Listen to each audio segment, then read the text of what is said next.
I feel like we've been talking about adventure bikes a little too long lately. Now, I absolutely adore that segment and what it does for making life easier, but my heart lies in the sporty segment, specifically the naked sports segment. And one bike in the sub 500cc space has been absolutely ruling the charts for the last decade or so. I'm talking, of course, about the KTM 390 Duke. Now, ever since its launch back in 2013, it has been the go-to bike for every enthusiast who wants something that is explosive in the performance that it offers, but is also accessible to attain.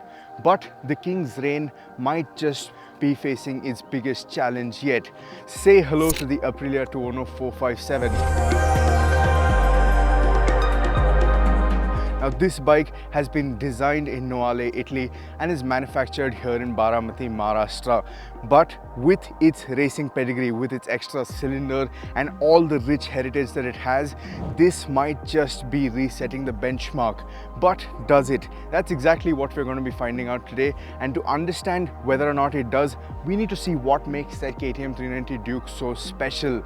But before I proceed, don't forget to like this video, share it with like-minded enthusiasts and smash that bell icon to stay notified for all of our video drops.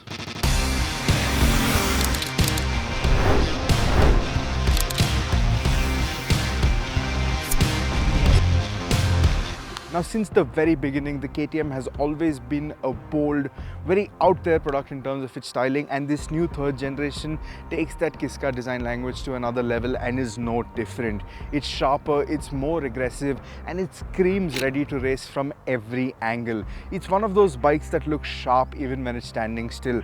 Take, for example, this menacing looking headlight, these sharp shrouds around the tank, the hunkered down stance, the sculpted rear, everything is very sharp, very muscular.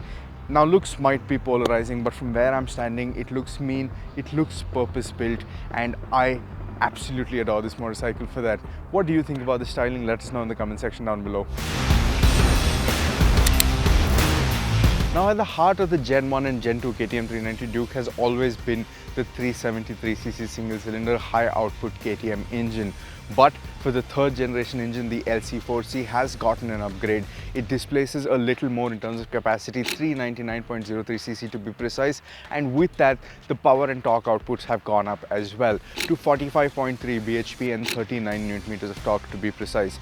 Now, that means that there's a lot more performance to exploit, and this Gen 3 KTM 390 Duke, it really fixes the lack of character and performance in the second generation Duke. Not saying that that bike wasn't fast, but it didn't feel as explosive as the first gen Duke, and this rectifies exactly that. It's really peppy, it's a lot of fun, it's really maniacal in the true sense of what a KTM should be, and all this while also delivering a flip side of performance where this is actually now very easy to ride because of a lot more potency in the low end and the mid range of the rev range. And that doesn't mean that the top end has been compromised. It's also a lot more refined than it ever has been, and the temperature also stays in check for the most part. Now, I really love the way KTM have used that little extra displacement to add a little more power, but not just in the top end and all across the rev range, making it so much more fun to ride, so much more engaging, and all of that is thoroughly enjoyed with the updated electronic suite as well. You have an updated ride-by-wire system that feels very smooth, very precise. You have a quick shifter that works wonders, and all the other electronics also work seamlessly in the background to give you the proper riding experience that a KTM should. And that is just one of the core ethos of what a KTM is built around, is fun and explosive performance, and this delivers that in spades. There are many bikes that make more power and have more by way of sheer performance, but not all of them have that character that this motorcycle has, and that is exactly one of the reasons many enthusiasts love this motorcycle with all of their heart, and I'm one of those.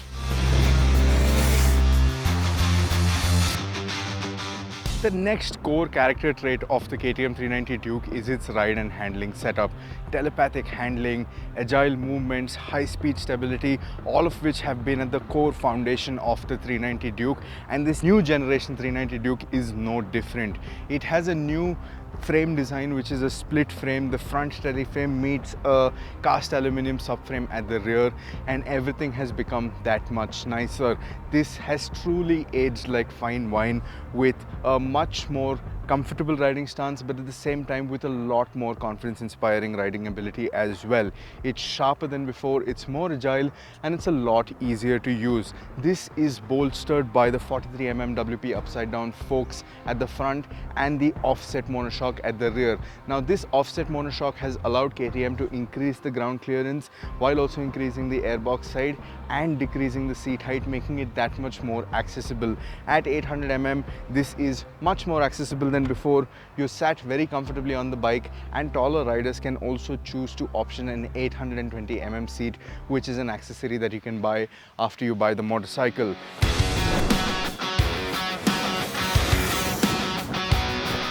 Now in terms of handling, this KTM 390 Duke Gen 3 is simply stunning. It rides much better than before, it's a lot more comfortable, and that's also down to the fact that the 43mm upside down forks at the front are adjustable for compression and rebound, and the rear is adjustable for preload and rebound as well. This gives you a lot of adjustment. This allows you to tailor the ride to your liking, and the increased ground clearance, it gives you the peace of mind that you can go over taller obstacles without really bottoming out or grounding the motorcycle. In terms of the way it rides as well, it's a lot better than before. It feels more plush, it feels more planted, and the lighter wheels that it has endowed from the RC390 with the hollowed out hubs and the lighter spokes, the lighter brake discs as well, that improves the agility as well, which means darting around traffic is as fun as riding in the canyons or at the racetrack. All of this it does with a lot of ease, all of it while you feeling in control and with a big grin on your face, and that is just proper KTM behavior. The brakes are phenomenal. You get Bibre 320mm discs at the front with a twin piston caliper.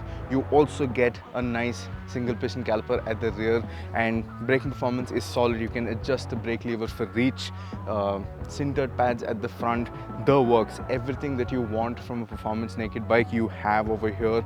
You have dual channel ABS with the ability to disengage ABS at the rear, so you can back it into a corner when you want. So this properly enables the hooligan in you, and with the safety net of all the electronics that it has, you're doing so while also being safe.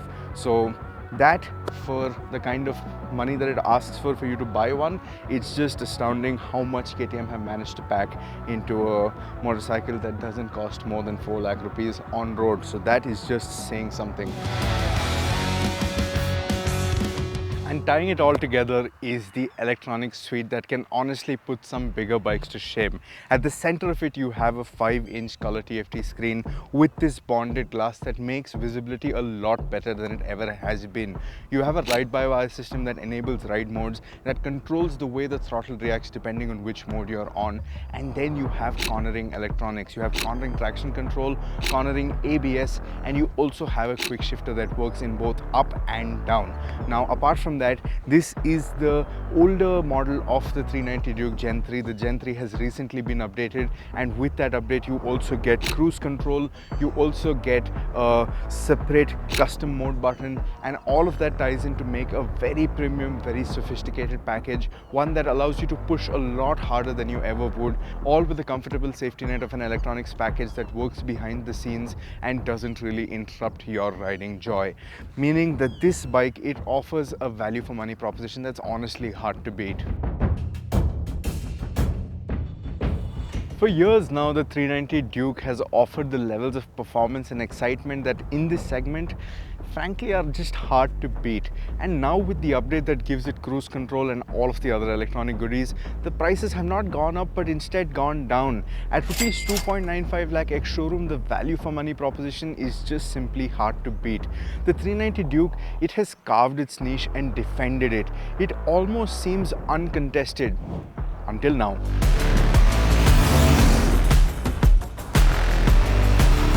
Enter the Aprilia Tuono 457. With this, you know it's not just another competitor. This is Aprilia bringing its A game, leveraging its rich racing heritage, as it so proudly says here on the tank.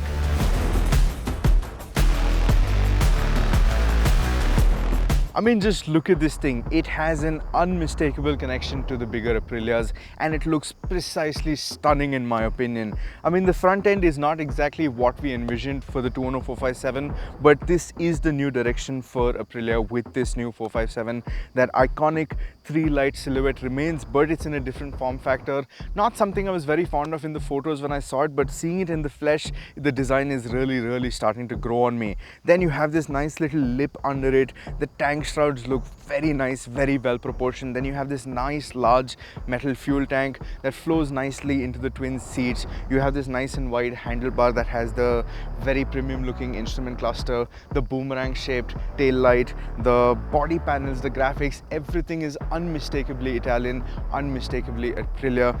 Very beautiful to look at, and it's just as beautiful as it is purposeful. Now, sitting on this motorcycle, it feels like you're riding a much larger bike than it actually is. You feel like you're actually riding a 600 or something, but the dimensions are such that you can nicely weave through traffic. It's a very comfortable bike to live with on the daily basis as well. But again, you get that sense that you're riding a nice big bike. Fit and finish levels are also very great. But what I feel and where I feel that this Aprilia has the potential to kind of dethrone the 390 Duke is what lies underneath the skin. It is the dual beam perimeter frame and the entire ride and handling setup and the engine.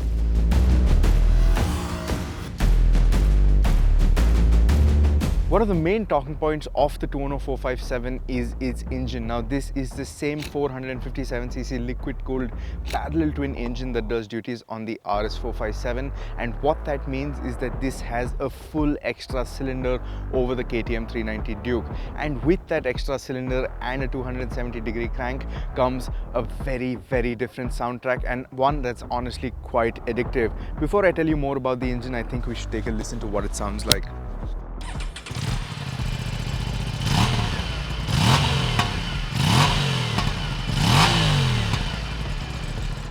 This sounds fantastic when you're standing still. It sounds even better when you're riding it. I'm pretty sure that mic doesn't do justice to what this sounds like, but take my word for it, this is by far one of the best sounding bikes under 500cc that you can get in the country right now, and that is with a stock exhaust. Now, coming to the riding experience of it, this engine is good for 46.9 bhp and 43.5 Newton meters of torque, making it a fair bit more powerful than the KTM 390 Duke. In terms of numbers alone, this makes around a bhp and a half more and close to 4 Newton meters of torque more than the 390 Duke. Now, what that translates to, and especially because this is a parallel twin, is a much wider power band than the 390 Duke. Now, don't get me wrong, the 390 Duke in its Gen 3 avatar with the extra displacement is a lot more tractable than before, and it does have a lot more power in the whole rev range than the previous Dukes did. But this, I feel, just screams that in terms of how much power is available right from the start to the very end of the red line. Now, comparing it to the RS 457, this has gone up a tooth in the rear sprocket, so that makes for even better acceleration down low. Now, the RS 457 in itself was a very tractable motorcycle with a lot of low and mid-range grunt, and this just takes it one step further. Now, that one tooth might not sound like a lot, but in the real world its ramifications are quite a bit, and what that means for you and me is that this is a much easier bike to ride at slower speeds while maintaining a higher gear, and the overall riding experience is a lot more refined. While the 390 Duke has made big strides over the 3 generations to become a lot more refined, this is just on a whole other plane of refinement. The only time you're actually feeling any vibrations are when you're properly pinned the throttle and you're bouncing at the red line or near the red line, and honestly you're not going to be finding yourself there very often. In terms of outright performance, this is as fast, if not faster, than the 390 Duke, and in most situations, because the roll-on ability of this is just unreal. You can do ludicrous speeds like 30 to 40 kmph in 6th gear and the bike is stress-free. Just gently get on the gas and it'll give you power, and then it'll give you a nice punch in the gut with the performance kicking in. So in that sense, I feel like this engine is a lot more versatile There's a lot more bandwidth for you to play around with, and it is a lot more relaxed than the KTM 390 Duke while offering similar levels of speed. So while it might not feel as outright manic, this is properly quick. Now that, coupled with the exhaust note, just makes for a sublime riding experience, and you actually feel, again, not just with the design of the motorcycle, but with the way it sounds and the way it goes, you feel like you're on a much bigger bike than it actually is.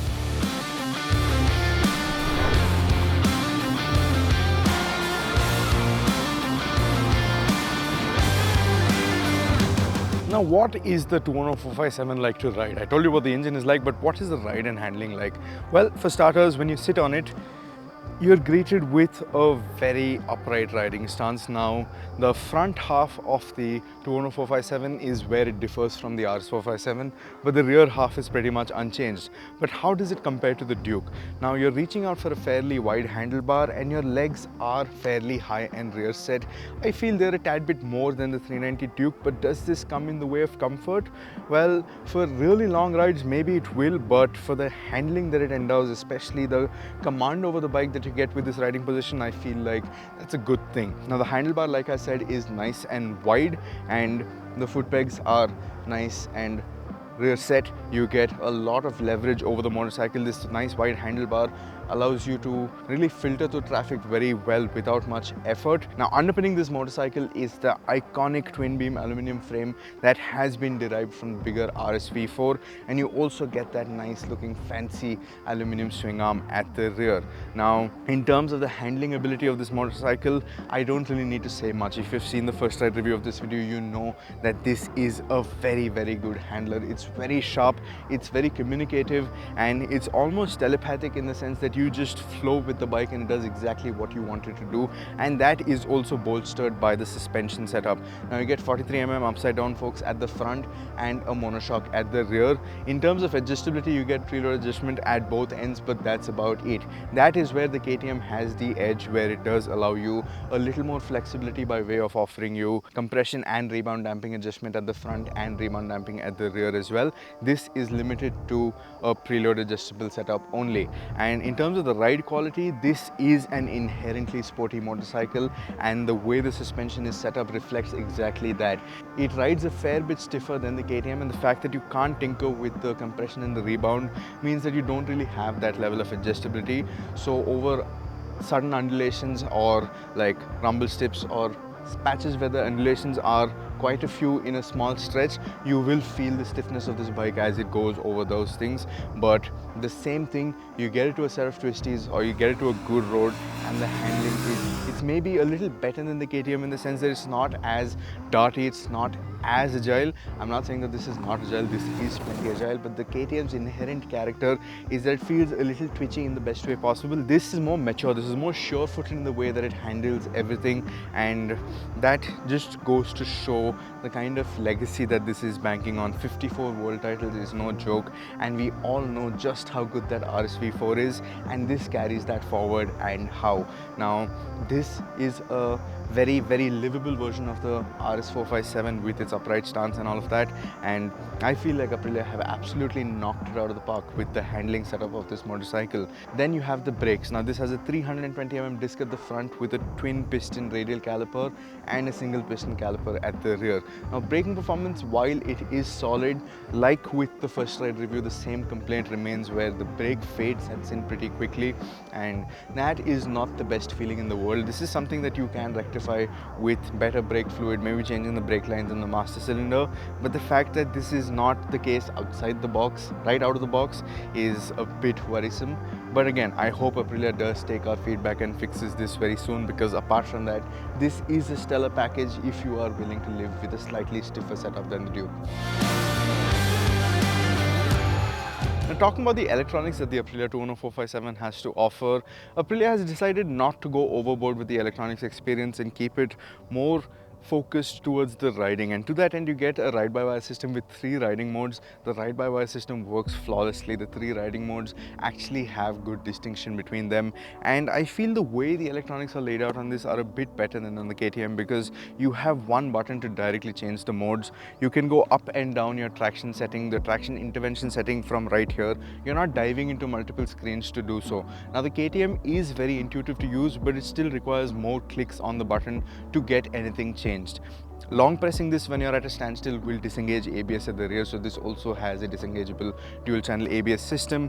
Now, while the electronics on this aren't as comprehensive as on the KTM, the way it has been laid out, I like it a little better here, but that's not to say that I don't miss a few things on this that I get on the KTM, like the quick shifter, for example. The quick shifter on the KTM 390 is baked into the ex-showroom price of the bike, and on this you have to pay extra to get a quick shifter that only works as an up function.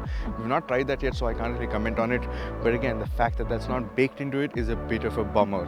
And apart from that, I also like the way the screen is laid out, and you also do get connectivity features that works with the Aprilia Companion app. So while this is not as comprehensive as the KTM, what it does have, it does flawlessly.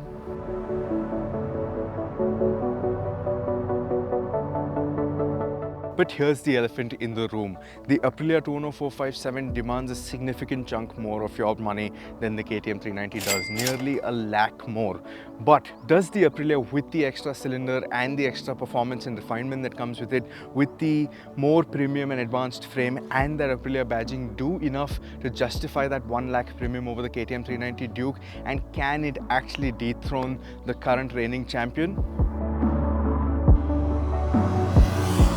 Well, the answer is not so straightforward. Now, while both these motorcycles compete in the same space and their performance is nearly at par on paper, the way they deliver the performance is significantly different. Now, the KTM, it remains the undisputed king of unhinged single-cylinder supremacy. It is the bike if you want a proper hooligan, if you want something manic, if you want something that's just going to be making you grin all day long and you just want to have oodles of fun. It's like a hyperactive puppy that's just always begging you to play, and it does so at a much more affordable price point.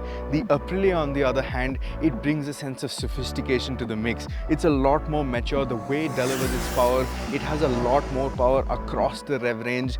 It's more precise, it's a sharper tool, it's a tool that has a very clear focus. It's the kind of tool that wants to be a sporty naked, not necessarily a hooligan. It's very fast, it's very precise, not just with the way the parallel twin delivers its power, but also with that very advanced aluminum twin beam frame. Now with that, like I said, this is a lot more mature, and this gives you a sense that you're on a bigger bike. It is actually like a proper stepping stone into what it is going to be like to ride a bigger capacity motorcycle. So ultimately it boils down to not which is the better bike, but which is the better bike for you, because both of these motorcycles are exceptional at what they do, and they do what they're set out to very, very well. Now, if you want something that's a true definition of a proper angry single-cylinder motorcycle, and it's arguably one of the best single cylinders in the sub 500cc space, one that has a lot of kit, that has a lot of electronics, a lot of adjustability, and one that properly caters to the performance to rupee ratio, then the 390 Duke is still the undisputed champion. But if you want something a little more sophisticated, if you want something that's going to be outright faster in a more serious setting, and if you want something that sounds as good as this Aprilia does, and if you are willing to adjust your budget and stretch it a little bit by that 1 lakh, the Aprilia Tuono 457 is going to be a stellar offering that definitely will not leave you disappointed. But ultimately, the winner of this test is us, because we get more choice. Now, both these motorcycles are very well kit. Both these motorcycles are fantastic to ride, and I'm honestly scratching my head thinking as to which bike I want to take home. And that just means that we have two really, really nice machines to choose from. That's what I think about the rivalry between these two bikes. What do you think, and which one do you think deserves your money? The single-cylinder KTM 390 Duke or the twin-cylinder Aprilia Tuono 457? You let us know in the comment section down below, and let's have a conversation. And as always, thank you for watching.